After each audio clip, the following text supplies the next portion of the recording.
Motor berapa dijual? 7 juta. Kalau dikali 10, 70. La ilaha illallah Muhammadur Rasulullah. Enggak percaya, kafir. La ilaha illallah Muhammadur Rasulullah. Enggak percaya, kafir. Kamu ada motor, serahkan ke saya.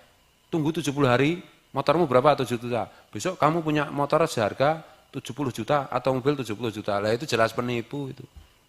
Hakul yakin, ainul yakin itu penipu.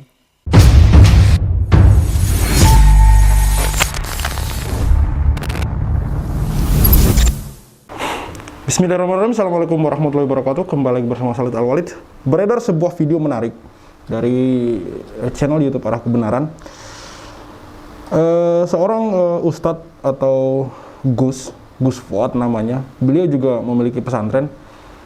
Sebenarnya video ini kan ada dua video nanti yang akan kita lihat bersama-sama teman-teman. Karena video ini menarik. Baru kali ini ada seorang tokoh agama yang berani belak-belakan mengkritik seorang Yusuf Mansur, mengkritisi pula-pula ceramah yang disampaikan oleh Yusuf Mansur, baik itu seperti misalkan sedekah dan beberapa hal yang lain terkait dengan bisnis contohnya teman-teman. Oke, kita langsung saja menuju ke video beliau. Dapat ganti dari Allah itu bukan seperti ustadz yang lagi viral itu. Kalau itu bukan ngajari sedekah, kalau itu premanisme atas nama sodakoh itu. Kayak di video yang kemarin diviralkan itu.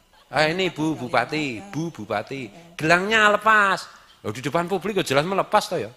Gimana main gila kayak gitu. Itu kayak gitu itu yang membusukkan nama baik apa itu ustadz dan ulama yang benar. Enggak kayak begitu dong.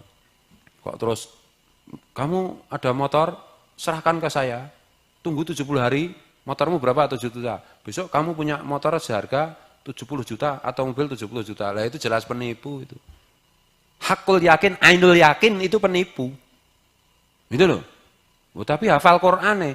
Memang Kiblis nggak hafal Quran. Nah, itu tuh. Jangan percaya kayak gitu itu. Ya, masuk akal ya apa disampaikan oleh Gus Fuad. Bahwa kalau mau dibilang dia hafal Quran, itu bukan jaminan bahwa kemudian dia melakukan hal-hal itu kemudian semua mendapat jaminan kebenaran mutlak. Itu sebuah kebenaran teman-teman. Benar apa yang dikatakan bahwa iblis saja bisa hafal Al-Quran teman-teman. Dan sekali lagi dan sering saya katakan bahwa yang dijamin mahsum itu hanya Rasulullah SAW. Selain itu bisa saja berbuat salah teman-teman. Seperti apa yang disampaikan oleh Gus Fuad, hakul yakin, ainul yakin, penipu gitu loh. Bagaimana tidak? Ini sering kita bahas. Bagaimana tidak mungkin ketika ada seseorang yang begitu yakin dan menghitung secara matematis, teman-teman. Memang ada imbalannya. Memang ketika kita bersedekah atau beramal itu ada ganjaran pahalanya 10 kali lipat, 70 kali lipat, 700 kali lipat. Tapi bukan hak kita untuk menghitung kemudian memastikan bahwa ketika saya mensedekahkan sebuah mobil senilai 70 juta, kemudian akan dikembalikan 70 kali 10 gitu loh, menjadi 700 juta teman-teman. Itu yang kemudian menjadi masalah selama ini, yang selalu saya kejar dan selalu saya kritisi, agar hal-hal ini tidak terjadi lagi.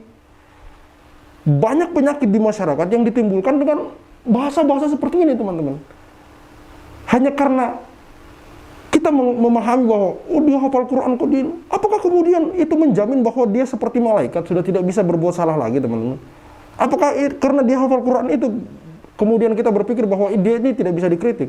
Iya, hafal Quran itu, hafiz Quran itu Masya Allah luar biasa bagus teman-teman, bagus banget.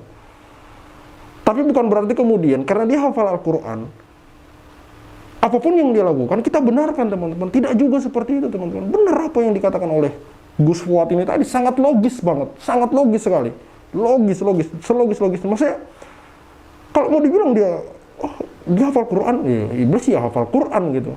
Tapi teman-teman tahu kan sudah dituliskan dengan nyata bahwa iblis itu masuk neraka gitu, walaupun dia hafal Quran teman-teman. Oke, kita lanjut ke video selanjutnya yang menurut saya ini masih masuk akal dan luar biasa. Baru kali ini saya melihat ada seorang tokoh agama yang benar-benar belak-belakan, dan sebenarnya hal ini perlu diikuti oleh tokoh agama yang lain untuk memfilter orang-orang ini agar orang-orang yang berbicara di depan publik membawa nama ustadz, membawa nama ulama itu tidak sembarangan hari-hari ini teman-teman. Tidak sembarangan. Jadi pengikutnya juga insya Allah bisa benar-benar positif gitu loh teman-teman. Tidak seperti yang teman-teman lihat hari-hari ini gitu. Pada akhirnya kemudian menimbulkan polemik, menimbulkan masalah, menimbulkan pro dan kontra. Yang harusnya kita itu fokus belajar agama, tapi pada akhirnya melenceng kemana-mana, melebar kemana-mana karena tidak fokus. Dan orang-orang dan tokoh-tokoh lain pun diam melihat hal ini gitu. Padahal banyak orang yang dirugikan teman-teman. Oke, kita lanjut.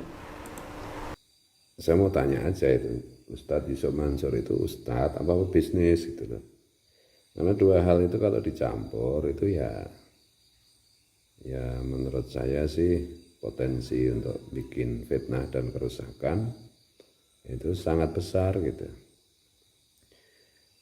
Rasulullah juga berbisnis, iya Rasulullah itu berbisnis sebelum diangkat menjadi Rasul. Setelah diangkat menjadi Rasul itu Rasulullah tidak berbisnis. Mungkin secara tidak langsung terlibat kan itu. Misalnya membicarakan tentang harta perdagangan, tentang harta modal, tapi itu terkait dengan ajaran agama misalnya mengenai terkait dengan kewajiban zakat, terkait dengan kewajiban berbagi tidak monopoli, terkait dengan apa itu bagaimana membuat perjanjian bisnis utang piutang. Tapi Rasulullah nggak bisnis lagi setelah menjadi Rasul itu. Ya bayangkan kalau Rasulullah bisnis itu terus jualan pecis itu, ya semua orang beriman pasti beli itu ya.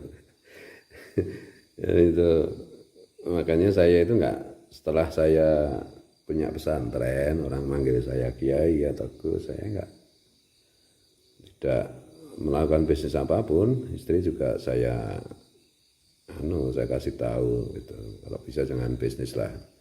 Kalau anak sih ya terserah ya, jualan kopi macam-macam untuk belajar logika aja. Kalau saya ngajari apa itu, kalau anak-anak ada yang anak saya yang remaja itu bisnis.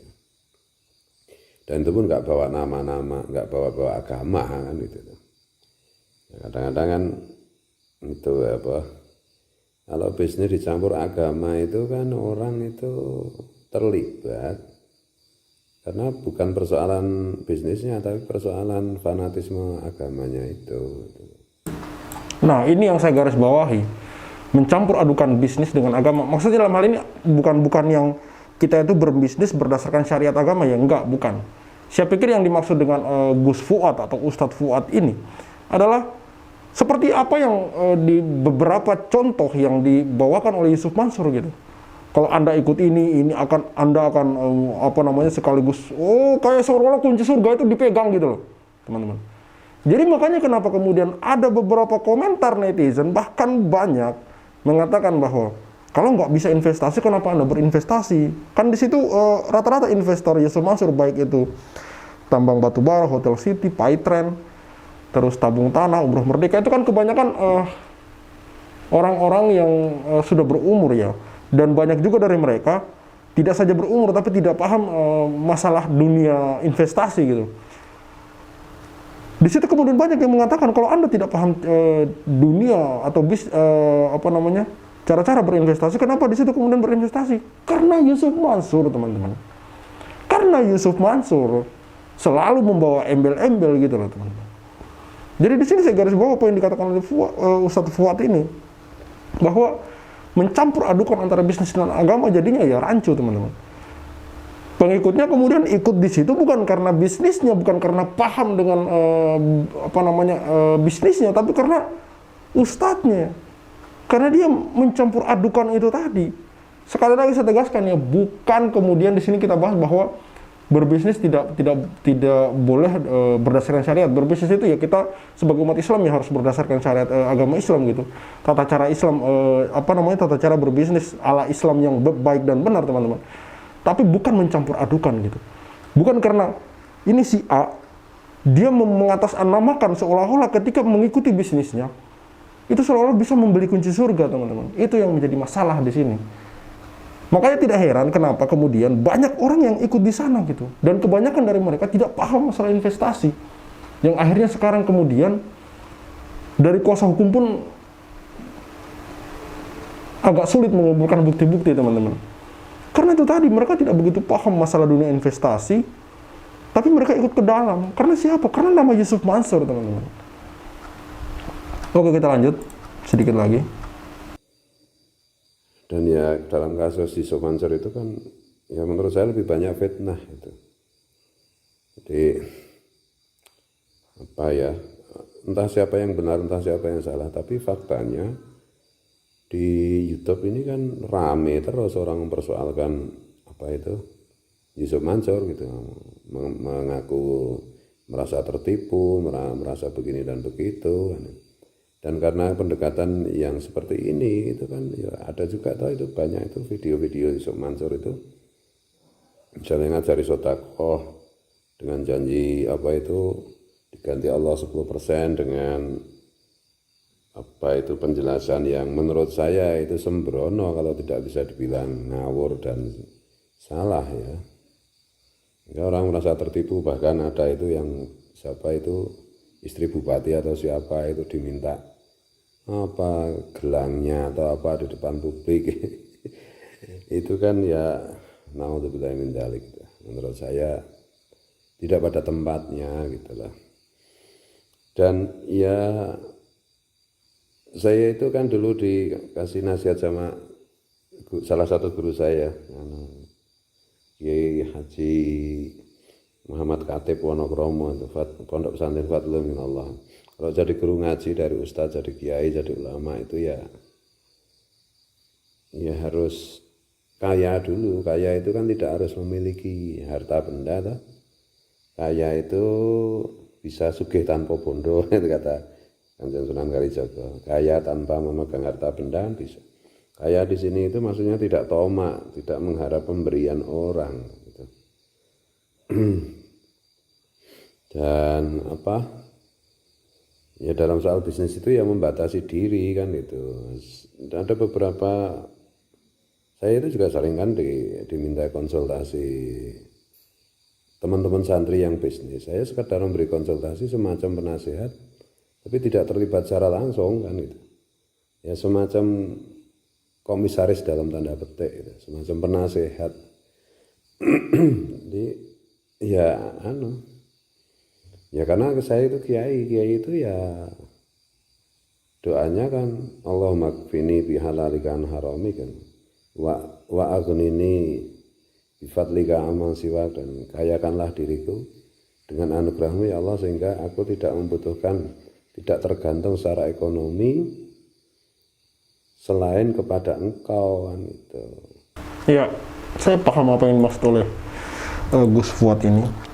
Sangat luar biasa sekali. Lebih daripada daripada kemudian terjadi banyak fitnah, menimbulkan banyak fitnah, lebih baik kemudian para ulama ini menjauhi yang namanya bisnis. Ya sebenarnya tidak dilarang juga gitu, tidak dilarang juga. Kalau saya pribadi justru berpendapat sebaliknya. Ada baiknya para ustadz ini punya bisnis sendiri, walaupun kemudian ya memang pada akhirnya ya fitnah bakal banyak gitu, seperti apa yang dikatakan oleh Gus Fuad ini. Lebih baik lagi ya dihindari gitu, tidak mencampur adukan antara bisnis dan keulamaan dia, karena memang terus terang ya pada akhirnya ya seperti yang terjadi pada Yusuf Mansur ini teman-teman. Saya berharap kemudian tokoh-tokoh yang lain ikut kemudian mengkritik apa yang disampaikan oleh Yusuf Mansur, biar kemudian Yusuf Mansur ini tidak mengulang lagi gitu, tidak kemudian muncul lagi dan kemudian menceritakan cerita-cerita yang menurut saya itu fiksi, muncul lagi kemudian membawa menceritakan sedekah-sedekah yang menurut saya itu tidak masuk akal gitu. Cerita-cerita sedekah dia yang menurut saya itu jauh di luar nalar gitu. Buktinya baru kemarin 2 minggu yang lalu diupload di channel YouTube 666 gitu. Di situ dia banyak hal mengatakan, nanti saya akan upload sendiri juga, karena di situ dia kemudian ada juga mengatakan mau beli mau akuisisi YouTube lah, apalah segala macam. Jadi Islam ini seolah tidak punya izah lagi gitu loh ketika dia yang berbicara gitu. Seolah remeh banget gitu loh. Ibadah itu kemudian menjadi seolah remeh gitu. Kayak kemudian dia ngomong, kan di situ ada juga tuh dia ngomong. Nanti saya akan upload video itu, saya akan reaction juga video itu. Di situ dia ngomong juga, saya akan jadi presiden 2024 gampang mah, tinggal 1 juta aja. Iya memang betul seperti itu, tapi bukan dibawakan dengan cara seperti itu gitu loh. Dengan cara bercanda seperti itu, jadi kemudian orang-orang menertawakan secara tidak langsung, itu melemahkan Islam gitu, menjatuhkan marwah Islam, teman-teman. Kalau seperti apa yang saya lihat, seperti apa yang saya tangkap dari cara dia menceritakan gitu loh. Iya, memang bagus ketika kita bercerita sedikit-sedikit kita bawa Islam, iya. Tapi tidak pada tempatnya seperti itu, teman-teman. Sampai kemudian orang-orang bilang halus segala macam, kan tidak masuk akal. Apa yang menjadi keinginan kita? Mau setinggi langit pun tidak masalah, tapi yang jadi masalah ketika Anda umbar ke orang, entah itu jatuhnya takabur, sombong, halu, udah campur aduk lah di sana, teman-teman. Itu yang kemudian menjadi titik berat saya, kenapa orang ini tuh harus kita kritisi, dan harus, bagi saya ya, saya akan ikuti terus. Saya akan ikuti terus. Alhamdulillah kemarin kasus karyawan Paytren sudah mulai ketemu titik terangnya, sudah mulai dibayarkan gaji mereka, sudah mulai dicicil gaji mereka 70 juta lebih, dan insya Allah bulan-bulan ke depan kita akan pantau terus agar kemudian masalah ini clear seclear-clearnya. Dan beberapa kasus yang lain juga akan terus kita pantau, teman-teman. Hotel City, tambang batu bara, tabung tanah, umroh merdeka, banyak, teman-teman. Paytren, insya Allah akan kita pantau terus sampai kemudian masalah ini clear seclear-clearnya. Karena terus terang saja, Yusuf Mansur yang menjadi pertanyaan besar sampai hari ini, menjadi pertanyaan besar saya sampai hari ini, mengapa Yusuf Mansur bisnis-bisnis dia yang ketika itu mengajak orang lain, misalkan tabung tanah, Hotel City, Paytren, umroh merdeka, tambang batubara, kenapa semuanya mangkrak? Tapi sampai hari ini Yusuf Mansur masih memiliki usaha pribadi, dan usaha pribadi yang dia jalankan bersama Jody Brotoseno ya.